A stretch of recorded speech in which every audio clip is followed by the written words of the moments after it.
अस्सलाम वालेकुम नाजरीन, हॉरर उर्दू पॉइंट के साथ मैं हाजिर हूँ। इससे पहले कि मैं अपनी न्यू कहानी का आगाज करूँ, मेरी आप सबसे दरख्वास्त है जो इस चैनल पर नए हैं वो मेरे चैनल को सब्सक्राइब कर लें और बेल के आइकन को भी लाजमी से प्रेस कीजिएगा, क्योंकि अगर आपने वो आइकन प्रेस नहीं किया तो आपको मेरी वीडियोस के नोटिफिकेशन नहीं मिलेंगे। तो चलिए सुनते हैं न्यू कहानी शमशान घाट का पुजारी। और खामोशी से मेरा हुक्म सुनकर उल्टे कदमों अपनी अपनी ड्यूटियों पर वापस चले गए। दिन भर मैं ऑफिस में बैठा फाइलों को उलटता पलटता रहा। 4 बजे के करीब उठकर मैं क्वार्टर जाने का इरादा कर ही रहा था कि मेरा चपड़ासी अंदर दाखिल हुआ। पहली नजर में इसका चेहरा देखकर मैंने यही अंदाजा लगाया कि वह दूर से भागता हुआ आया है। मेरी मेज के सामने आकर उसने पहले हाथ जोड़कर अपने रवायती लहजे में नमस्कार किया, फिर बोला, साहब, बड़े मंदिर का पुजारी आपसे मिलना चाहता है। बड़े मंदिर का पुजारी? मैं इस इत्तला पर चौंक पड़ा। जिस आदमी से मिलने के लिए मैं 1 माह से हजारों मंसूबे बना चुका था, वो इस वक्त अज खुद मुझसे मिलने आया था। मैंने एक लम्हे के लिए सोचा कि आखिर पुजारी मुझसे किस गरज से मिलना चाहता है। फिर बड़ी बेपरवाही से चपड़ासी से पूछा, तुम किस पुजारी का तस्करा कर रहे हो? सोना घाट में एक ही तो मंदिर है साहब, इसी का पुजारी बाहर फाटक पर खड़ा आपकी इजाजत का मुंतजर है। अकेला है या कुछ और लोग भी हैं इसके साथ? पुजारी तन्हा ही आया है साहब, बुला लाओ उसे, मैंने सपाट लहजे में कहा। फिर मेज पर बिखरी हुई फाइलों को समेटने लगा। चपड़ासी के जाने के कोई 10-15 मिनट बाद एक हट्टा कट्टा और तवील कामत पुजारी अपनी खड़ाओं से खटपट की आवाजें निकालता मेरे कमरे में दाखिल हुआ। इसका सर अंडे के छिलके की तरह घुटा हुआ था, जिस पर इसकी लंबी चुटियां बड़ी मज़ाक़ खेज लग रही थी।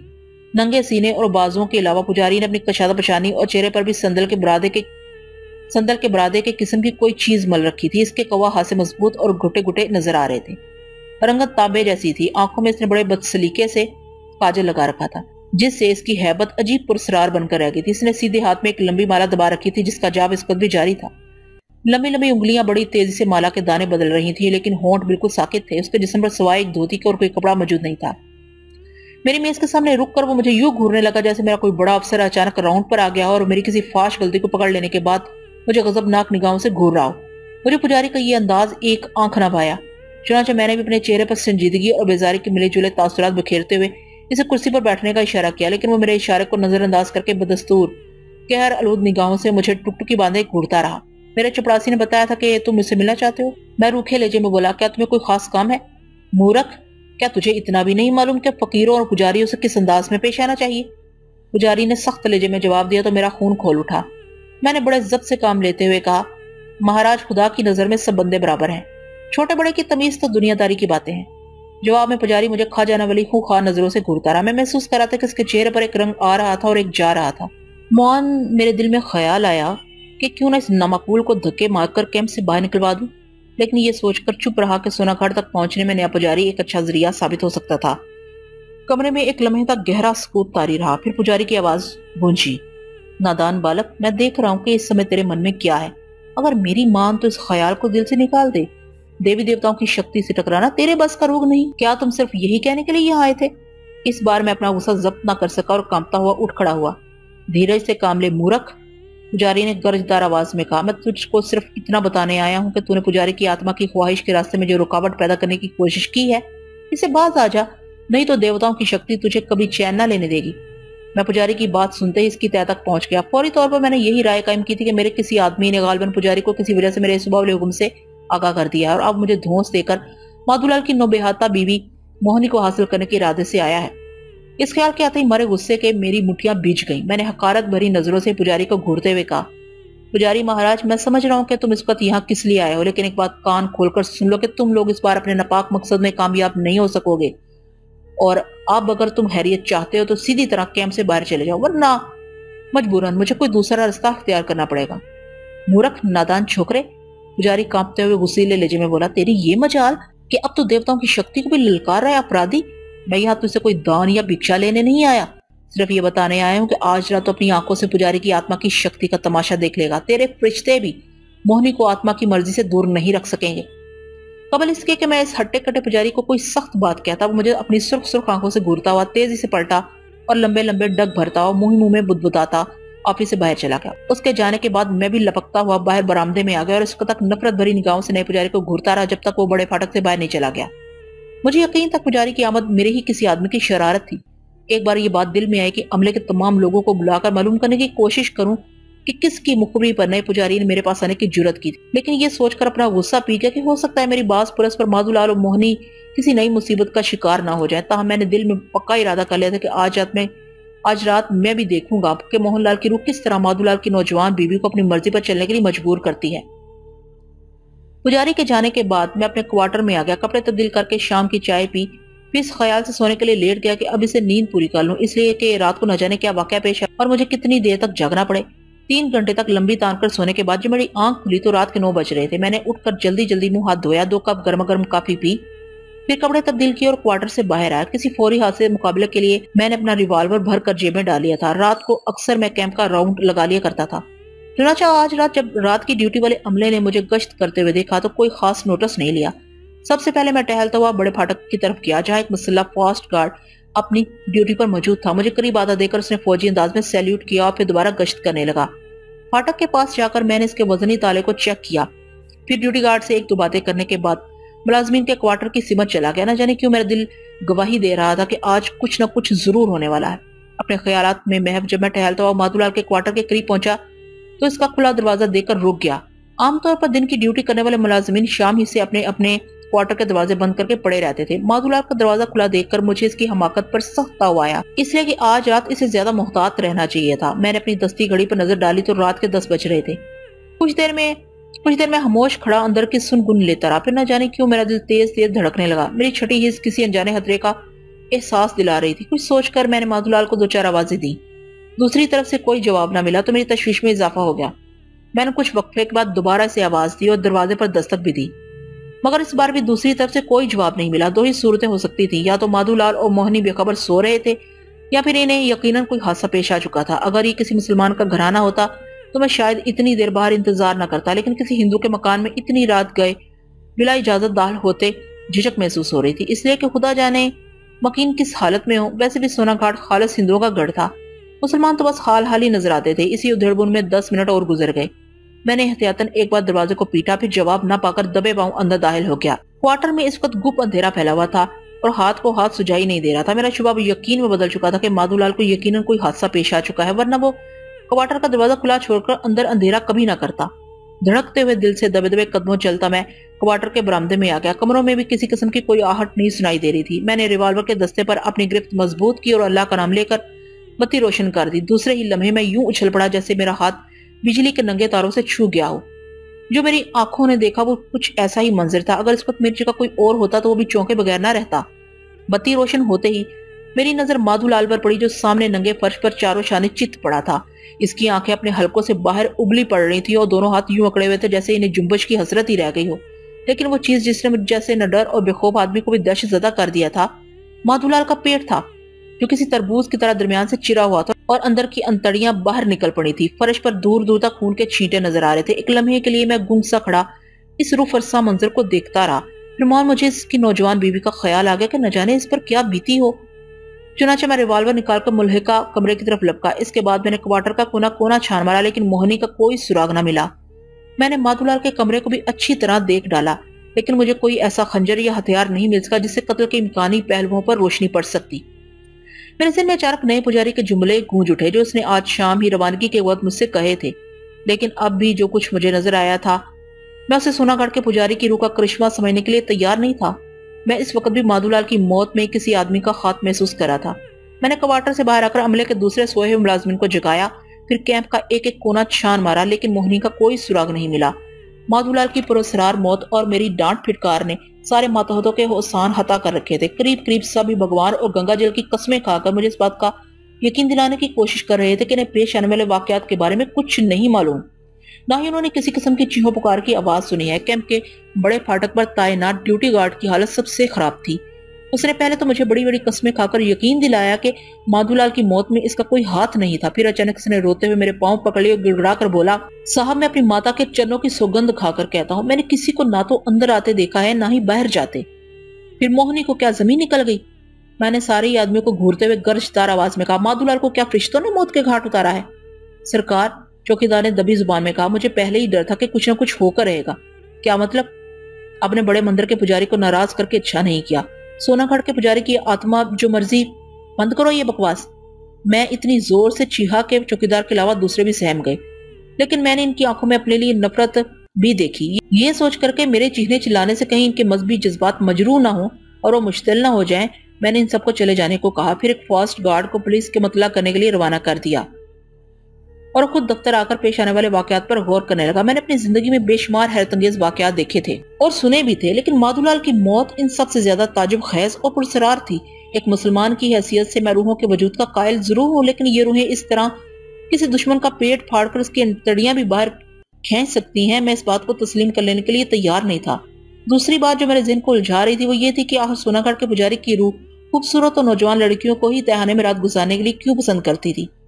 थाना चुके कैंप से ज्यादा दूर नहीं था, इसलिए ड्यूटी इंचार्ज 2 पुलिस वालों के साथ जल्द ही आ गया। सबसे पहले उसने मेरी मौजूदगी में मौका वारदात को देखा, फिर कैंप का एक राउंड लेकर मेरे दफ्तर में आया और अमले के तमाम आदमियों का बयान कलमबंद करने लगा। बड़े फाटक के ड्यूटी गार्ड की हालत इस वक्त भी पतली नजर आ रही थी। चौकीदार ने अपने बयान में जहां अपनी बेगुनाही और लाइलमी साबित करने की कोशिश की थी, वहां नए पुजारी की आमद और इससे मेरी गुफ्तगू के बारे में भी बता दिया था। गालिबन वो इस वक्त कहीं करीब ही मौजूद रहा होगा जब मैंने नए पुजारी से बातें की थी, लेकिन इसका अंदाजा मुझे पहली बार हुआ था कि वो कमबख्त छुप कर हमारी गुफ्तगू भी सुनता रहा है। पुलिस ऑफिसर की मौजूदगी में तो मैंने उसे कुछ नहीं कहा, लेकिन दिल में ये इरादा कर लिया था कि बाद में किसी वक्त इस सिलसिले में बात पर जरूर करूंगा। पुलिस ऑफिसर जो अब तक बड़ी तुंदी से सारी कार्रवाई कर रहा था, चौकीदार का बयान सुनकर चौंक उठा। फिर जब वो अमले के तमाम अफराद का बयान फर्दन फर्दन ले चुका और दफ्तर में सिर्फ हम दोनों रह गए, तो उसने मुझसे कहा, माधुलाल के कत्ल की वारदात अब बिल्कुल साफ हो गई है। अब मैं समझा नहीं। मैंने हैरत से पूछा, क्या आपने कातिल को शिनाख्त कर लिया है? मुमकिन है आप मेरी राय से मुतफिक ना हो, लेकिन ये हकीकत है कि अगर सोनागढ़ के पुजारी ने माधुलाल की बीवी को तहखाने में रात गुजारने के लिए मुतब कर लिया था, तो फिर आपकी और मकतूल की सारी रुकावटें बेकार थीं। गोया आपका ख्याल है कि ये सब कुछ एक रूह की करिश्मा साजी है? मैंने पुलिस ऑफिसर को घूरते हुए पूछा। जी हाँ, हो सकता है आप इसे ना माने, लेकिन मैं जानता हूँ कि मोहनलाल जी महाराज की आत्मा जो चाहे और जब चाहे कर गुजरती है। पुलिस ऑफिसर जो कि एक मुकामी हिंदू था बड़ी अकीदत से बोला, फिर उठकर खड़ा हो गया। अपने कागजात समेटने के बाद दबी जुबान में बोला, आप चूंकि एक जिम्मेदार मुसलमान ऑफिसर हैं, इसलिए मैं आपको यही मशवरा दूंगा कि माधुलाल की पुरअसरार मौत या मोहनी की गुमशुदगी के सिलसिले में इस बात को आगे बढ़ाने की कोशिश ना करें तो बेहतर है। इसका मतलब ये हुआ कि आप भी अब कातिल की तलाश के सिलसिले में कोई इकदाम नहीं करेंगे। मैंने मुतगय्यराना नजरों से उसे घूरते हुए पूछा, देवताओं की शक्ति से टकराना हमारे बस का रोग नहीं है, मगर मैं ये नहीं मान सकता कि देवताओं की आत्मा किसी बेकसूर की जान भी ले सकती है। धर्म के मामले में मैं आपसे बहस नहीं करना चाहता। पुलिस ऑफिसर ने नगवार लहजे में कहा, मैंने आपको एक दोस्त की हैसियत से मशवरा दिया है, आगे आप जाने और आपका काम। 1 मिनट ऑफिसर, मैं जल्दी से बोला, फर्ज कर लो कि मैं इस सिलसिले में खामोश ना रह सकूं तो क्या होगा?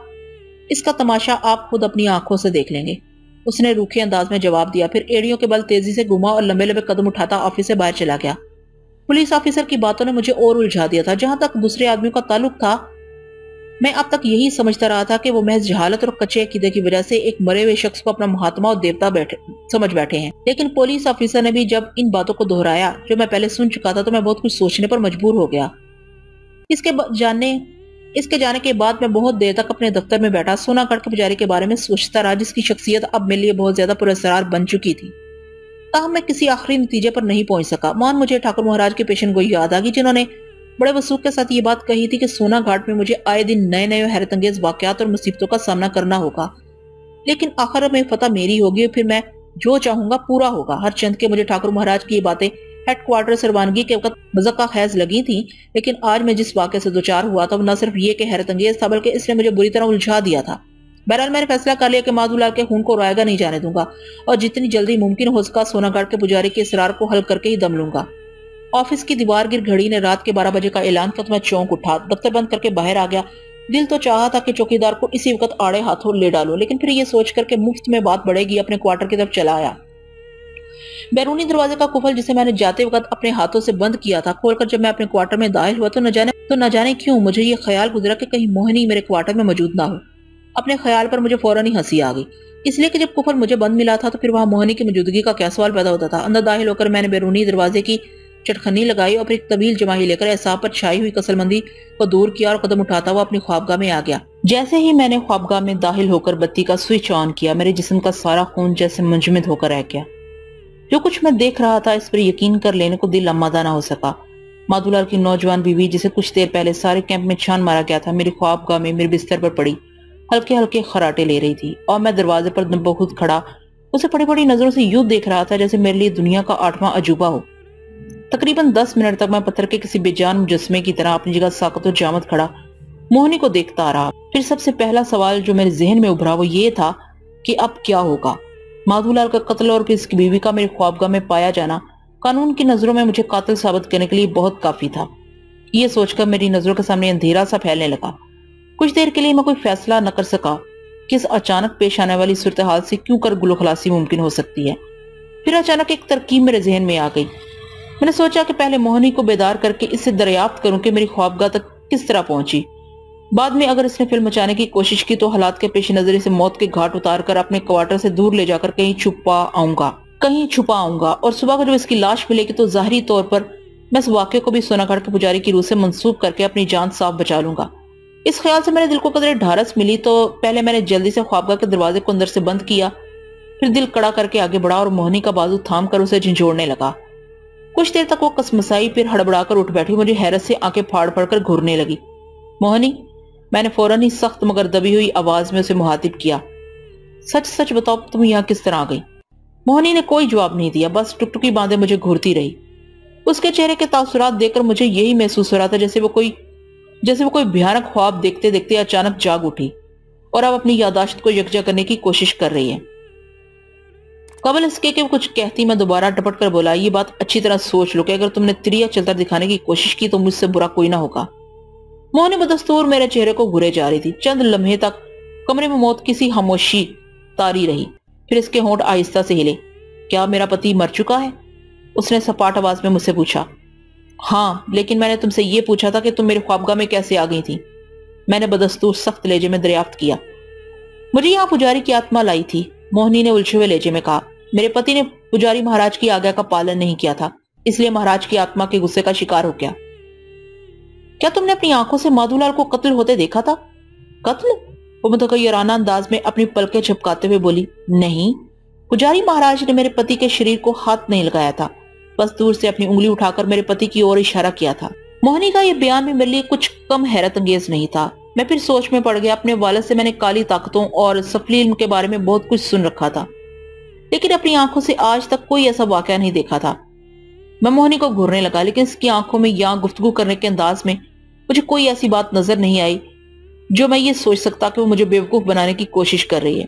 मेरे दोबारा पूछने पर वो मेरे कमरे में कैसे आ गई, इसने यही बताया कि पुजारी महाराज की शक्ति ने जिस तरह उंगली के इशारे से माधुलाल को कत्ल कर दिया था, इसी तरह मेरे ख्वाबगाह के बंद कुफल को भी खोल लिया था। उसके बाद के वाकयात जो उसने बताए वो इंतहाई शर्मनाक थे, जिनका तस्करा मैं मुनासिब नहीं समझता। लेकिन ये सुनकर ही मेरा खून खोल उठा कि सोनागढ़ का पुजारी अपनी नापाक ख्वाहिशों की खातिर मेरे ख्वाबगाह का इंतखाब किया था। दूसरा सवाल जो मुझे परेशान कर रहा था वो मोहिनी का गुफ्तगू करना था, इसलिए कि आज हानि माधुलाल ने मुझे ये बताया था कि जिस लड़की को पुजारी की रूह रात गुजारने के लिए पसंद करती थी वो बाद में गूंगी हो जाया करती थी।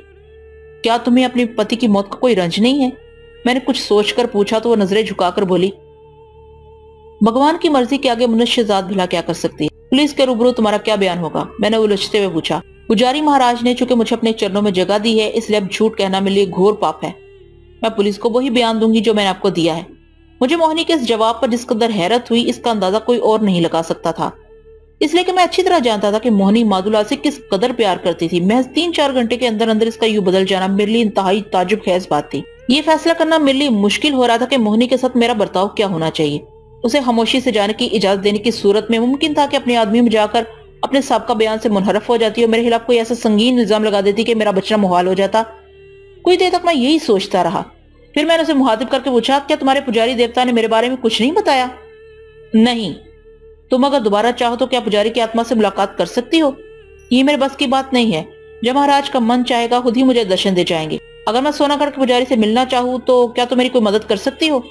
इसके लिए तुम्हें बड़े मंदिर के नए पुजारी से इजाजत लेना होगी। मैं एक बार फिर सोच में पड़ गया कि मोहिनी के साथ मेरा क्या सलूक होना चाहिए। क्या मैं उसे अपने बचाव के लिए खत्म कर दूं या मुसीबत मोल लेने के लिए जाने की इजाजत दे दूं? बड़ी देर तक मैं कोई आखिरी फैसला न कर सका। फिर अचानक मेरे दिल ने कहा कि मैं एक मुसलमान हूँ और बिला वजह किसी कमजोर के खून से हाथ रंगना एक मुसलमान की शान के खिलाफ है। इस ख्याल के आते ही मैंने दिल में खुदा का नाम लेकर मोहिनी को खामोशी से चले जाने की इजाजत दे दी, लेकिन इतना जरूर कह दिया कि अगर इसने कोई शरारत की तो फिर मुझसे बुरा कोई ना होगा। वो मेरी बात सुनकर आहिस्ता से उठी और अपने बेतरतीब लिबास को दुरुस्त करते हुए चुपचाप चटखनी खोलकर ख्वाबगाह से बाहर निकल गई। मोहिनी के जाने के बाद तकरीबन 2 घंटे तक मैं इस ख्याल से जगता रहा कि कहीं अमले के लोग इसकी बाजियाबी पर मुझे तंग करने ना आ जाएं।